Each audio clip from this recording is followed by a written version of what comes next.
ప్రియ దేవుని బిడ్డలారా, మన బైబిలే గనుక మన సెల్ ఫోన్ అయితే అనే చిన్న వర్తమానమును శ్రద్ధగా మీరు వినండి.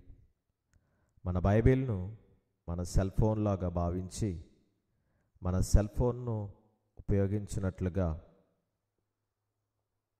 మన బైబిల్ను మనం ఉపయోగించడం ప్రారంభించినట్లయితే ఎలా ఉంటుంది?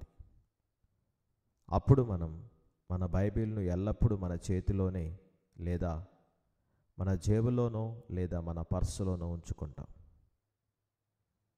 అప్పుడు ఒకవేళ మనం దానిని ఎక్కడైనా మరిచిపోయినట్లయితే దానిని మనం ఎక్కడ మరిచిపోయామో జ్ఞాపకము చేసుకొని దానికోసం అక్కడకు పరుగులు తీస్తాం. ఒకవేళ అక్కడ అది లేనట్లయితే దానికోసం మనకు జ్ఞాపకం వచ్చిన ప్రతి చోట అవిరామముగా వెతుకుతాం. దొరికేంత వరకు వెతుకుతూనే ఉంటాం. అది దొరికినప్పుడు గొప్ప ధననిధి దొరికినంతగా ఆనందిస్తాం. మన బైబిలే గనుక మన సెల్ ఫోన్ అయితే మన బైబిల్ను ఉదయం నిద్రలేచిన క్షణం నుండి రాత్రి తిరిగి నిద్రపోయే క్షణం వరకు అవిరామముగా ఉపయోగిస్తూనే ఉంటాం. మన బైబిలే గనుక మన సెల్ ఫోన్ అయితే మనం అందులోని దేవుని యొద్ద నుండి వచ్చిన మెసేజ్లను అత్యాసక్తితో చదువుతాం. దేవునికి ఆసక్తితో మెసేజ్లను పంపిస్తూ ఉంటాం. మన బైబిలే గనుక మన సెల్ ఫోన్ అయితే మనము బైబిల్ లేకుండా జీవించలేమేమో అన్నంతగా దానిని మన యొద్ద ఉంచుకుంటాము, మన గుండెలకు హత్తుకుంటాం. మన బైబిలే కనుక మన సెల్ ఫోన్ అయితే మనం మన బైబిల్ను మన ప్రయాణాల్లో కూడా మనతో తీసుకుని వెళ్తాం. మన స్కూలు, కాలేజీ, ఆఫీసులు కూడా దానిని మనతో తీసుకుని వెళ్తాం. మన బైబిలే కనుక మన సెల్ ఫోన్ అయితే మనం ఎక్కువ సమయాన్ని బైబిల్తో గడుపుతాం. బైబిల్ ద్వారా అనేకులతో మాట్లాడుతుంటాం.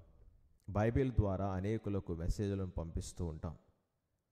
మన బైబిలే గనుక మన సెల్ ఫోన్ అయితే మనం మన సెల్ ఫోన్ ఖర్చు కోసం నెల ఎంత ఖర్చు ఉపయోగిస్తామో అంత దేవుని వాక్యాన్ని ఇతరులకు ప్రకటించేందుకు ఖర్చు చేస్తూ ఉంటాం. ఒకవేళ మన బైబిలే గనుక మన సెల్ ఫోన్ అయితే మన జీవితాలు పూర్తిగా బైబిల్తో పెనవేసుకుపోతాయి. అప్పుడు మన జీవిత విధానం పూర్తిగా మారిపోతుంది. మన బైబిలే గనుక మన సెల్ ఫోన్ అయితే మనం దేవుని వాక్యమైన బైబిల్ గ్రంథాన్ని మన సెల్ ఫోన్ లాగా నిరంతరం ఉపయోగిస్తాం. బైబిల్ గ్రంథం ఒక సెల్ ఫోన్ లాగా నిరంతరం ఉపయోగించేందుకు అది యోగ్యము కాదంటారా?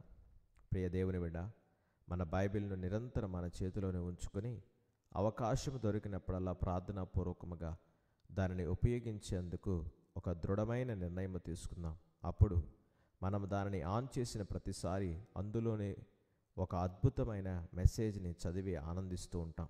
అప్పుడు మనకు సమయం దొరికిన ప్రతిసారి, మనకు బోర్ కొట్టిన ప్రతిసారి దేవునితో చాటింగ్ చేస్తూ మెంటల్గా రిలాక్స్ అవుతూ ఉంటాం. అంతేకాక మనం మన ప్రియ ప్రభువుకు మెసేజ్ల మీద మెసేజ్లు పంపిస్తూనే ఉంటాం. కాబట్టి మన బైబిల్ని ఒక సెల్ ఫోన్ లాగా ఎల్లప్పుడూ మన యొద్ద ఉంచుకుందాం. ఆమేన్.